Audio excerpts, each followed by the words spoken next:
We've talked some about the vocabulary that you choose. So, for sure, it's got to be positive verbs. It has to be as specific as you possibly can, and be very careful about ambiguous words or ambiguous language or anything if it's confusing at all to you, it's going to be confusing to them.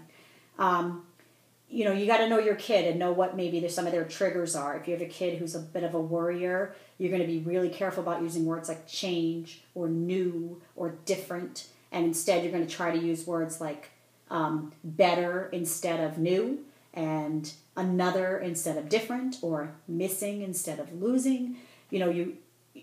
In some ways, you want to make sure that you're using your words to kind of spin things in a positive way as much as possible. And you know your kids, so you know what their triggers are. Just be mindful of that as you're looking at your vocabulary. And of course, I'm here to help with that too.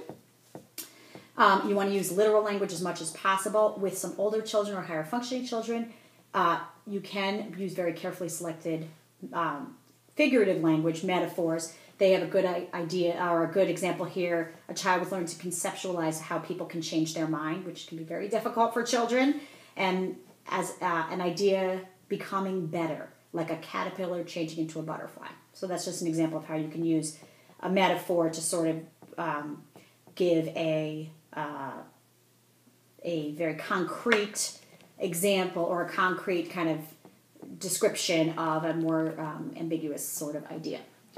Okay, and then she has some stuff in here about formats, which I thought were interesting. For example, a mother pasted a social story about buying new shoes on top of the shoebox. She placed photos of the exact shoes that the child would try on in the box. So every time the kid was going to try on a shoe, he opened the box, took the thing out. That was the shoe he was going to try. Fun, totally informative, helps the kid know what's coming down the pike. Another one is there was a kid who was very interested in the postal system, so the mother mailed the social story so the kid would get it in the mail, which even a kid who's not necessarily interested in the postal system would love to get a piece of mail with a social story in it. It's an awesome idea. And then, so that's good for that example. All right, number 9 is a social story may include individually tailored illustrations that enhance the meaning of the text. So at this point, you can go to Dave Perry's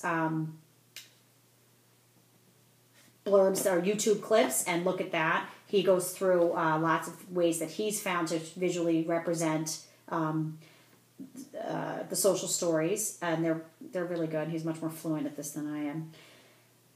I will just say this. If you're good at drawing, that's probably your best bet for on the fly. And so, what I suggest people do is get a binder or some kind of Trapper Keeper binder. Put a spiral notebook in there, and then also have loose leaf paper or even blank white paper with 3 holes, in the binder. In the spiral, you can do your on-the-fly stuff that you need to do. If you have a reader, you're good to go. You can just do a little stick figure if you need it, or just do written out social story. And as you get familiar with this format, you'll be able to whip them out pretty quickly. Always making sure that you have describe, a little bit of direct, let the kid have a control in there, and then you're out of there. And then on the other side is where you'll use some of these fancy things that Dave's going to tell you about, or your ones that you make with photographs in them, or some of the more tailored, thought-through social stories. But then you'll have them all in a book, all in one spot.